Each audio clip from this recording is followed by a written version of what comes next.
Hello tout le monde, c'est Hugo, Hugo des Process, et bienvenue sur cette vidéo. Aujourd'hui, dans le concret, on enchaîne sur le troisième épisode de la série Comment restructurer son agence de A à Z. Et aujourd'hui, on attaque le dur, le concret, les process make. Pour ça, je vais d'abord vous présenter les 6 process en fait, qui composent tout simplement l'onboarding. Donc avant que la vidéo commence, pour vous montrer à quoi ressemblera l'onboarding final, je vous invite directement à aller en haut à droite, ici au moins vous pourrez check tout simplement à quoi ça ressemble. Donc la vidéo dure à peu près 10-15 minutes et la démo, si vous avancez un petit peu, elle dure environ 5 minutes. Donc c'est parti, je vous montre tout ça. Donc comment se décompose l'onboarding tout simplement. Donc là on va d'abord voir l'onboarding parce qu'en fait c'est ce qui comporte au final 80% de la restructuration. Malgré que à côté de ça on va voir le Slack, le Airtable, on va voir pas mal de choses. Mais c'est clair et net que là d'abord on voit l'onboarding car au final c'est la première chose qu'on fait lorsque l'on souhaite structurer son agence. Pour rappel, la semaine dernière, dans l'épisode tout simplement précédent, on a vu comment structurer sa base de données. Donc je vous ai donné un template. D'ailleurs là-dedans après je vais fournir une vidéo supplémentaire qui vous montre comment dupliquer le template directement dans Notion. Et pour le télécharger c'est très simple, il se retrouvera dans la description. Voilà, petit formulaire, vous recevrez tout par mail et vous aurez accès à toutes mes ressources que j'ai créées depuis le début sur internet. C'est parti, dans le concret, on commence. À quoi ça ressemble? Donc ce premier épisode sera dédié au webbook. Alors c'est vraiment pour moi la base parce qu'en fait le webbook c'est littéralement l'élément, en fait c'est le mécanisme. Le mécanisme que l'on va utiliser partout et qui nous permettra en fait de déclencher n'importe quel scénario. C'est la base des choses et c'est ce qui permettra en fait de lancer n'importe quoi dans votre agence. Donc je fais quand même une part là-dessus. Et puis dans tous les cas, bon, juste avant, je vais vous présenter quand même au global comment ça marche. Comme ça, ensuite, on va se focus sur les webhooks. Donc, comment ça marche? Première étape, on a un email qui sera envoyé. C'est-à-dire qu'en fait, je vais cliquer sur un bouton depuis mon Airtable, ok, tout bêtement, hein, et en fait, ça va déclencher ce webhook ici. Donc, vous en faites pas, je vais vous expliquer ce que c'est, et même si vous savez ce que c'est, vous aurez quand même pas mal de choses à apprendre. En tout cas, j'espère et j'imagine. Donc, on a ça. Directement, grâce à tout ça, il va récupérer la data qu'il y a sur le Airtable, hein, tout simplement, grâce au Record ID qui sera fourni. Et ensuite, il y aura un mail qui sera envoyé avec les informations de la personne. Tac. Donc, bon, ça c'est le premier scénario, juste un mail envoyé qui permettra déjà d'inviter la personne sur le Slack. Voilà. Donc ça c'est le premier scénario. Le deuxième, il est très simple, c'est que lorsque la personne va cliquer sur le bouton pour rejoindre le Slack, tout simplement, il y aura un nouveau channel qui sera créé, comme on voit ici. C'est-à-dire que là, la personne clique sur un webhook dans le mail, hein, pas directement le lien Slack, et de par ce clic, tout simplement, il y aura un premier channel qui va être créé, hein, voilà, un premier channel sur le Slack, hein, sur le Slack de l'agence. Et ensuite, il va être redirigé, et c'est là la grande force des webhooks, vers justement l'invitation ici du Slack. Tac. Donc si vous voulez rejoindre, allez-y, de toute façon je m'en fiche, c'est un Slack de test. Voilà.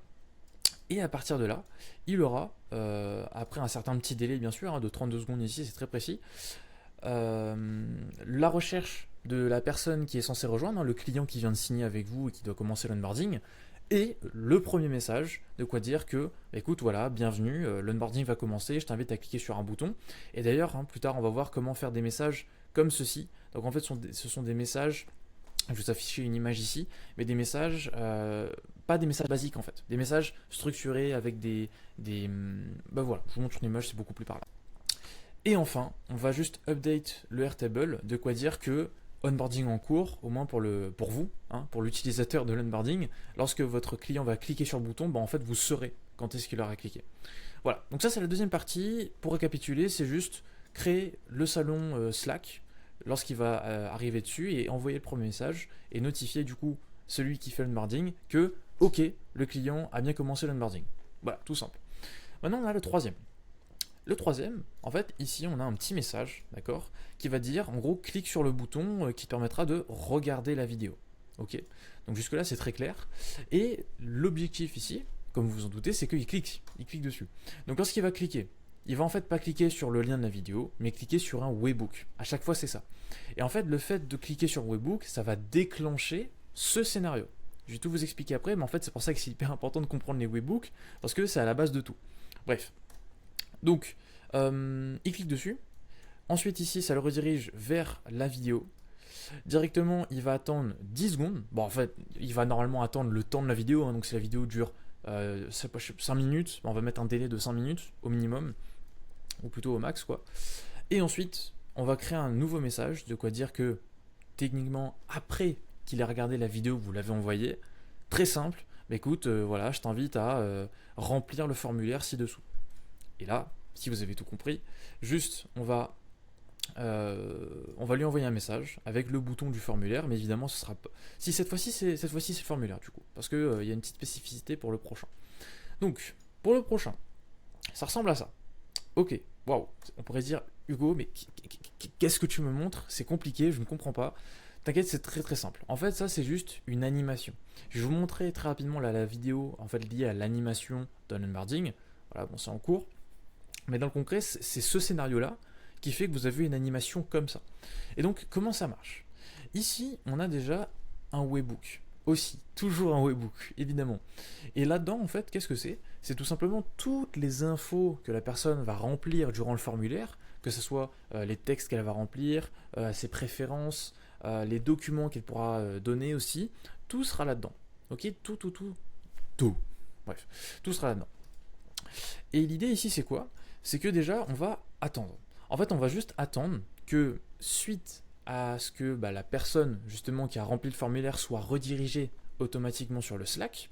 Ça se fait directement sur Tally, sur l'outil de formulaire. Dès qu'il a fini de remplir et clique sur envoyer, il est redirigé vers le Slack.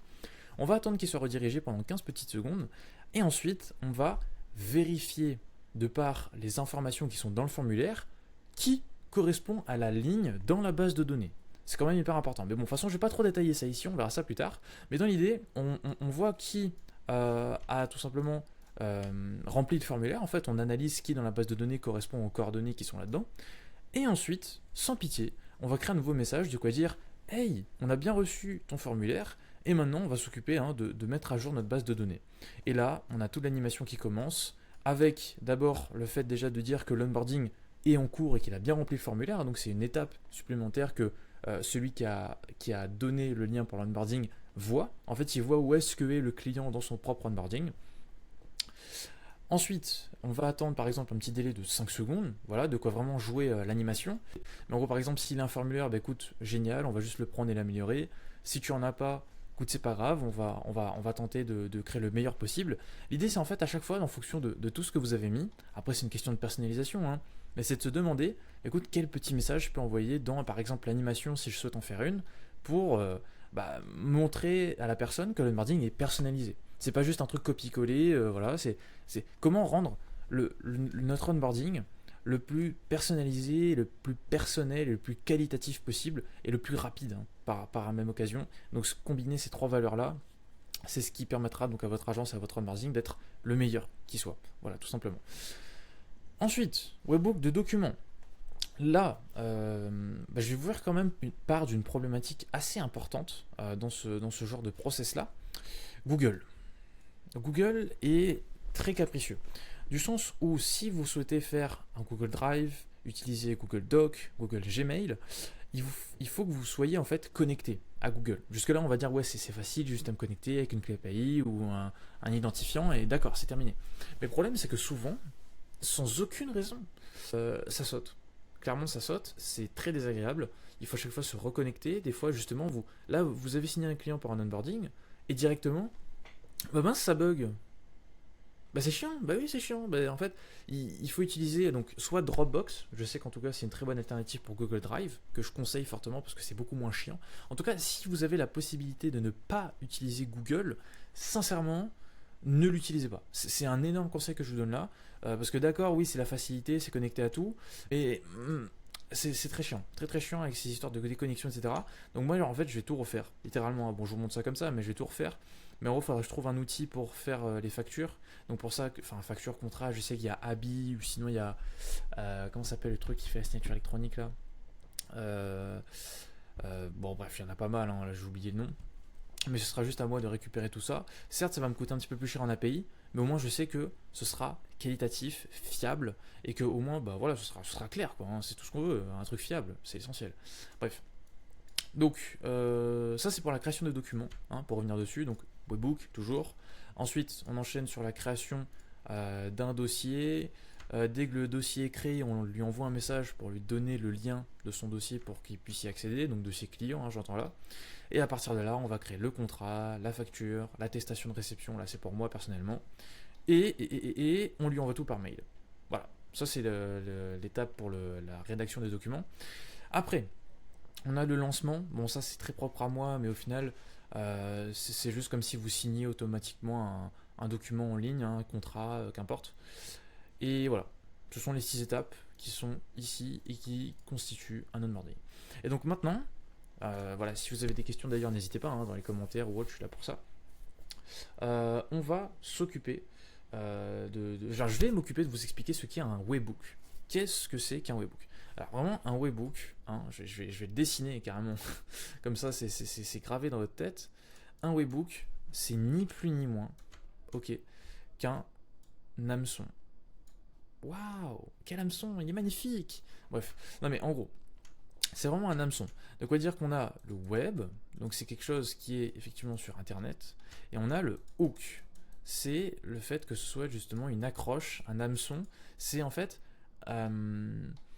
le truc qui va faire que lorsque vous allez cliquer sur un bouton, bah en fait ça va déclencher une action. Si vous voulez, c'est vraiment un bouton. C'est ni plus ni moins, hein. C'est un webbook, c'est ni plus ni moins qu'un big bouton rouge sur lequel on appuie et où il y a un truc qui se passe. Hop. C'est juste ça en fait. Donc, pour vous expliquer maintenant comment ça marche en fait dans le monde réel. Voilà, donc si là je vais dans mon gros Airtable, d'accord, et que je devrais vous montrer à quoi ressemble un webbook, et ça ressemble à ça, tout simplement. Donc on va aller par exemple dans le client. Ok, super, bon, ça c'est des datas de test, hein, ici c'est un template, et on a un bouton ici, le bouton onboarding. Mais alors, qu'est-ce que ce bouton fait? C'est littéralement un webbook. Donc là-dedans, qu'est-ce qu'on a? Si on regarde bien, bon, de toute façon, vous verrez mon webbook, je vais réinitialiser plus tard, comme ça vous n'y aurez pas accès non plus. Mais dans l'idée, on a ici le déclenchement du scénario. C'est-à-dire, en fait, ça, c'est notre adresse. C'est l'endroit où le bouton se situe. C'est l'endroit où le bouton est hébergé. Donc, comme on le voit ici, hein, le bouton, c'est EU1, make, .com, justement. Donc, ça, c'est vraiment l'endroit, c'est le nom de notre bouton. L'endroit est le nom de notre bouton. Ok. Et en fait, dans ce bouton, alors je vais dézoomer un petit peu, on a différents éléments. Et ces éléments-là, on les appelle des variables. Ok.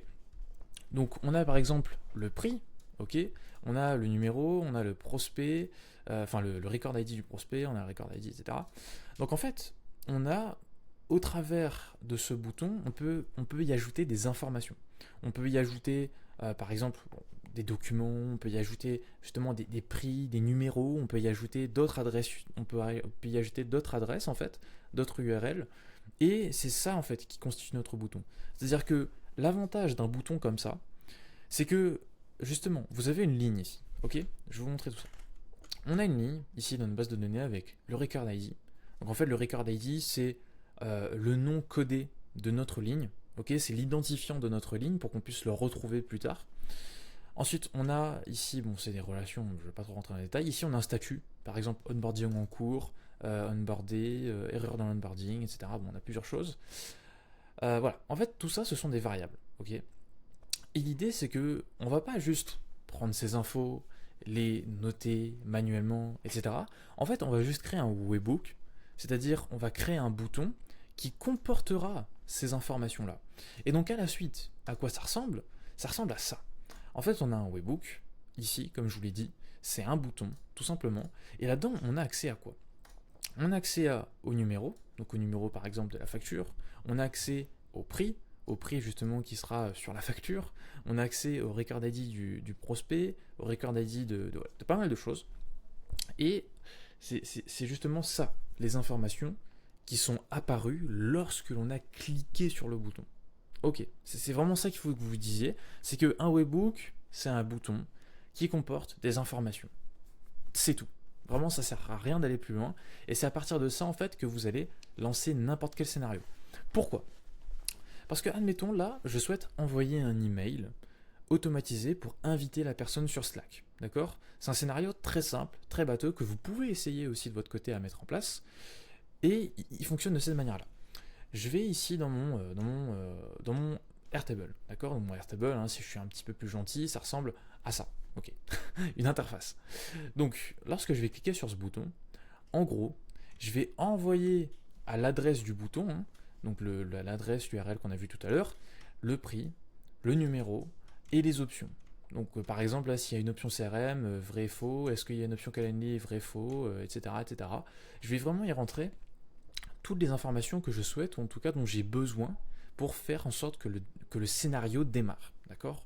Donc je vais aller là, et en fait, je vais tout simplement, lorsque je vais cliquer dessus, recevoir ces informations, comme on l'a vu. Comme on l'a vu, c'est un bouton qui contient des informations, il faudra juste le lancer, et je recevrai en fait les informations qui sont ici dans mon Airtable. C'est comme une passerelle, c'est un bouton, d'accord? À partir de là, qu'est-ce qui va se passer? Grâce à ce bouton, en fait, j'aurai le record ID. C'est-à-dire qu'en fait, j'aurai tout simplement l'identifiant de où est-ce que j'ai cliqué le bouton. C'est-à-dire j'ai cliqué sur un bouton, d'accord, mais en fait, si je dis pas d'où est-ce que j'ai cliqué, ce sera compliqué de le retrouver. C'est ça le truc. C'est-à-dire que on a un bouton, mais il faut que je sache d'où est-ce que ce bouton a été cliqué. En l'occurrence, le record ID dans Airtable, c'est à ça que ça sert. Ça sert à identifier, avec tout simplement une petite ligne de code, d'où provient le clic. Ça sert à identifier qui a cliqué, pourquoi, quand, comment. D'où l'importance en fait d'ajouter des informations. Si par exemple on était dans un truc de tracking, je sais pas, par exemple, vous voulez savoir combien de personnes ont cliqué sur un lien, d'accord? Donc, admettons, hein, vous avez accès à ces informations du style nom, prénom, adresse email, téléphone, sur la plateforme sur laquelle il a cliqué, etc. Bon, admettons que vous avez accès à ça. En fait, si juste vous mettez un bouton, bah, vous ne saurez pas qui a cliqué, quand, comment, pourquoi. Tandis que lorsque vous faites un webhook et que vous justement attachez ces informations-là au clic, alors en fait vous pourrez traquer n'importe quelle action dans votre entreprise, traquer ou lancer n'importe quel scénario, le personnaliser, faire tout ce que vous voulez. Là je vous donne un concept, je vous donne une base, à vous ensuite de parler avec ChatGPT et de lui demander, ok bah écoute, j'ai compris que ça c'était un webhook, etc. Moi aujourd'hui j'aurais besoin de faire ça, mais quel webhook je peux utiliser et quelle information je peux rattacher à ce webhook pour pouvoir avancer et créer des scénarios, traquer de la data, etc. dans mon entreprise. Ok, c'est ce que je conseille à chaque fois. Hein. Si vous regardez une de mes vidéos, moi je donne des concepts, à vous de prendre la transcription de la vidéo YouTube et ensuite d'envoyer ça à ChatGPT tout simplement pour qu'il vous donne davantage d'informations et la personnalise pour vous et votre business. Ok, bon, jusque-là j'espère que c'est clair. Et donc maintenant, on a vu les webhooks. Voilà. Donc les webhooks, c'est juste, vous arrivez ici dans votre... Donc on va créer ensemble un webhook, hein, voilà, quand même, bon, quand même. On va pas abuser non plus. On va créer un nouveau scénario. Très très simple, très très bateau. Hop, je me baisse ici, ok, bon oui, bien sûr, c'est nouveau ce truc. C'est nouveau. Bref, donc on va créer un webhook. Ici, je vais aller sur Make, je vais créer un webhook, Custom Webhook. Ok. Donc, je sais pas, je vais l'appeler, voilà, test webhook. Magnifique. Save. Ok. Donc là, j'ai mon adresse. Donc là, je peux copier adresse to clipboard. Ok, génial. J'ai mon adresse. J'ai l'endroit où va être déclenché le webhook. Donc maintenant, je devrais l'initialiser. Du sens où je devrais commencer à déterminer une structure. En fait, déterminer qu'est-ce qui va être rattaché à ce bouton. Pour ça, c'est très simple. Je vais juste le lancer. Voilà, je vais aller là. Je vais aller ici, par exemple, voilà, dans ma data. Hein, je vais faire une petite table test juste pour vous, pour vraiment de quoi dire que je démarre from scratch. Ok. Allez. Ok. Donc ici, par exemple, on va mettre nom complet. Voilà. Ici, on va mettre des notes. Hop. Ici, on va mettre, par exemple, pas intéressé. Intéressé. Et bon voilà, juste ça, hein, déjà ce sera très bien. Hop, on va mettre ça en rouge, ça en vert. Ok, super. Et on va créer justement notre webhook. Donc le webhook, très souvent, en tout cas dans Airtable, ce sera juste un bouton. Autrement, ce sera à déclencher dans une automatisation. Dans tous les cas, le process reste le même. Mais dans le concret, juste pour vous montrer à quoi ça ressemble. Donc on va l'appeler webhook. Ou plutôt bouton.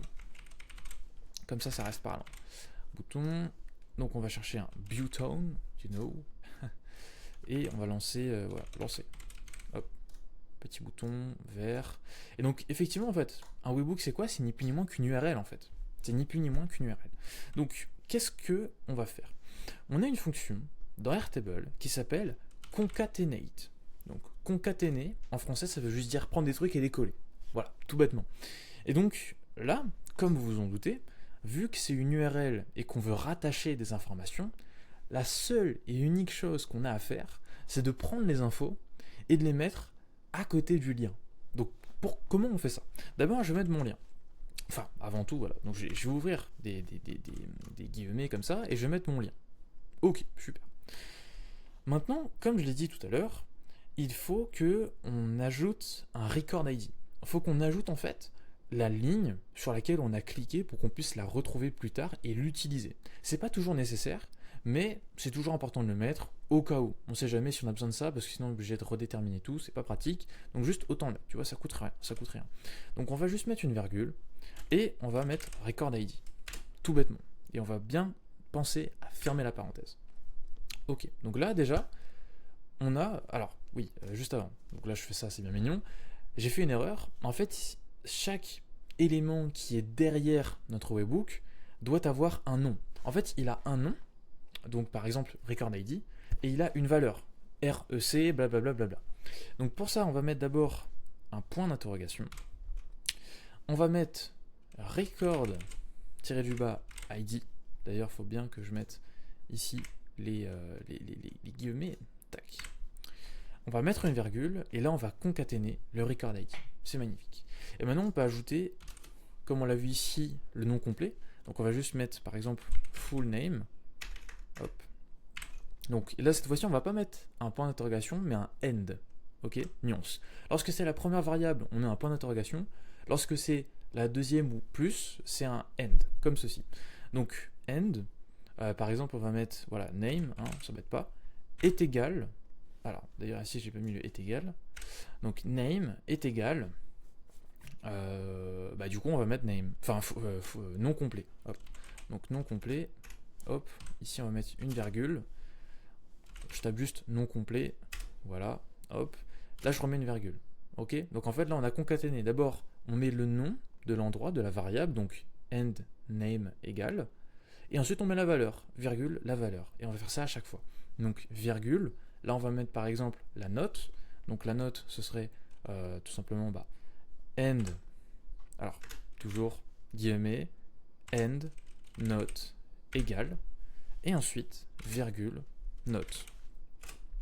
On enchaîne, virgule, on ouvre les parenthèses, end status est égal, on met une virgule encore, et là on va mettre statut, tout bêtement. Et bien sûr, à la fin, on n'oublie pas de fermer la parenthèse. Et là, lorsque vous serez du coup à un niveau, on va dire, plus avancé, vu que c'est une URL, en fait, il y a des éléments qui ne peuvent pas être mis dans les URL directement. Par exemple, les plus, les arrobases, en fait, il y a certains caractères comme ça qui doivent être encodés, ce que l'on appelle. Parce qu'en fait, s'ils ne sont pas encodés, tout simplement, ils ne seront pas pris en compte plus tard. Et là, c'est très important de rajouter un élément supplémentaire juste après, en fait, enfin juste avant le concatenate, hein, littéralement. Donc, on va ajouter un encode URL.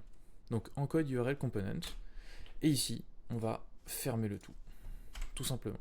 Et ce qui fait que maintenant, on aura juste à remplir les informations qui sont ici et directement, lorsque tout ça sera rempli, à cliquer sur le bouton. Voilà, c'est aussi simple que ça. Ok, note, waouh, je suis BG, incroyable. Statut, pas intéressé. Quel dommage. Oh my god, quel dommage. Donc bref, je décale ça. Hop. Donc on vérifie bien, voilà, le scénario est lancé, il n'a pas bougé. Donc juste je clique sur lancer. Et là, qu'est-ce qui s'est passé? Comment ça, blocked? Ah, petite erreur. C'est bien de faire des erreurs en direct. C'est très très bien. Donc, hop, c'est peut-être parce que j'ai mis le encode URL au mauvais endroit. Hop. Donc, je vais le mettre... c'est ça. Normalement, quand on encode une URL, il faut les mettre sur les paramètres. Enfin, sur les valeurs, pardon. Donc, c'est-à-dire que par exemple, là, pour le nom complet, Admettons, je mettrais... alors attends, admettons, hein, je vais mettre... qu'est-ce qu'on pourrait mettre flancher. Je sais pas pourquoi, voilà. Et bien ici, on a un caractère spécial, ok. Ce qui fait que là, dans ici le nom, je vais ajouter en code URL component et je vais fermer l'URL. Ce qui fait que là, si on regarde bien hein, à quoi ressemble l'URL, je vais la prendre et je vais la copier. Je sais pas si je peux la copier comme ça, je verrai bien. Voilà. Et là, si on regarde bien, hop, hop, hop, hop, hop, record ID, name. Donc là, déjà, on a un espace. L'espace est encodé en %20 et on a flanche et. En fait, on a un pourcent, C3 truc, etc. Et ça, c'est pour désigner le E accent aigu. Vous voyez, c'est ça qui est très important. Et donc là, cette fois-ci, hein, on va le lancer. On va le lancer pour de vrai, sans être bloqué. Tac. Donc enregistrer, on lance. Et là, il y aura écrit accepter. Ce qui fait que maintenant, ici, je suis revenu et on a eu les fameux paramètres. On a eu le record ID. On a eu ici le truc décodé. Hein, c'est là où c'est très important. On n'a pas le point d'interrogation, enfin pourcentage, je sais plus quoi. On a vraiment Waro Hugo Flancher. On a je suis BG et pas intéressé. Et là, maintenant, on pourra aller beaucoup plus loin. Après, c'est à votre imagination, mais c'est juste de quoi dire. Bah écoute, ok, je vais dire que bah écoute, si la personne est intéressée, alors je vais lui envoyer un mail, tel mail. Si elle n'est pas intéressée, alors je vais lui envoyer tel mail. Bon, ça, on pourra voir dans les conditions plus tard. Hein, c'est pas un problème. Et là, il y a une deuxième chose que j'aimerais vous montrer aujourd'hui en lien avec les webbooks, c'est les réponses. C'est quelque chose qui est très important. C'est-à-dire que comme on a vu tout à l'heure, hein, dans par exemple le scénario ici, plutôt le scénario là. Plutôt le scénario ici, je sais plus. Bref. En fait, on clique sur un webbook. On clique sur un webbook, mais en fait, le webbook, par exemple, on dit regarder la vidéo. Mais en fait, c'est pas le webbook qui contient la vidéo. Mais c'est juste que on va déclencher le webbook, on va déclencher pardon, le scénario grâce au webbook, mais qu'en fait, en déclenchant le scénario, on arrive à rediriger la personne vers la vidéo. Donc c'est-à-dire que on clique sur un bouton, par exemple un webbook qui permet de déclencher un événement, déclencher un scénario et d'y attacher des boutons, d'accord, d'y attacher des variables. On va ensuite être redirigé. Donc en fait on va, voilà, je vais vous montrer ça, hein, comment ça marche. En fait on va tout simplement être redirigé sur le lien que l'on souhaite, mais ensuite le scénario lui va continuer. Le scénario va continuer, donc là on va attendre, ensuite on va créer un nouveau message, et on va envoyer tout simplement voilà. Après on fait les autres actions qu'on veut, tu vois, c'est pas un souci. Mais c'est donc justement cette réponse-là qui est quand même importante. Et donc par exemple, si vous souhaitez déclencher un scénario, puis rediriger la personne vers une vidéo, vers un formulaire, vers que sais-je, eh ben, il faudra utiliser une réponse. Okay, et celle-là c'est très important. Donc en fait, pour ça, comme on voit ici, on a une key et une value, tout bêtement. Donc je vais vous montrer tout ça. On va, pour faire une réponse, aller dans Webbook, cliquer sur Webbook Response. Dans Status, on va mettre 207, si je ne dis pas de bêtises. De toute façon, c'est à vérifier, hein. On peut très bien demander à ChatGPT, il n'y a aucun problème. Et là-dedans, voilà, là j'ai cliqué sur Show Advanced Settings, on va mettre Location, et puis directement Value, bon je sais pas, on va mettre un lien bateau. Hein. Et d'ailleurs, c'est là aussi la puissance, c'est qu'en fait, on peut déclencher un autre scénario. Souvenez-vous, un webbook c'est une URL, c'est un bouton. Donc techniquement, je peux juste prendre un autre bouton et cliquer dessus. Voilà, bref, donc c'est tout. Hello, je me permets de te lancer. Bon, bref, on s'affiche un peu. Donc là, je vais prendre par exemple une vidéo YouTube. Hop. Et en fait, on pourra simplement dire que si par exemple la personne est intéressée, alors on va le rediriger vers une vidéo YouTube. Et si elle n'est pas intéressée, alors on va le rediriger vers une autre vidéo YouTube. Tu vois, c'est aussi simple que ça. C'est aussi simple que ça. Donc c'est pour vraiment vous donner l'idée. Mais donc là, hop, save. Et donc on va tester. Je vais vous montrer ça. Donc de toute façon, je verrai si j'ai une erreur. De toute façon, moi je suis sans pitié. Je vous montre tout. Tac, si j'ai une erreur, j'aurais juste demandé à ChatGPT. Mais bon, je lance ça. Hop, je reviens ici. Je clique dessus. Et là, non. Donc là, il m'a envoyé, ok, status, etc. Bon, écoutez, je pense que j'ai eu une erreur à la con. Je vais juste regarder comment j'ai fait sur l'autre. Alors, Webbook Response, comment j'ai fait. Donc, c'est 307 nuances. Donc, on va juste modifier ça. Hop. Vous voyez, moi, j'ai pas de pitié. Je vous montre des erreurs en direct. Je n'en ai rien à faire. Ok. Rien n'est parfait. Sinon c'est trop beau. Bref, donc on relance ça. Hop. On reclique. Et là, sans rien toucher, hein, je suis redirigé vers une vidéo YouTube. Alors que, je dis bien alors que, j'ai lancé un scénario make entre temps. Voilà, c'est bien là la différence.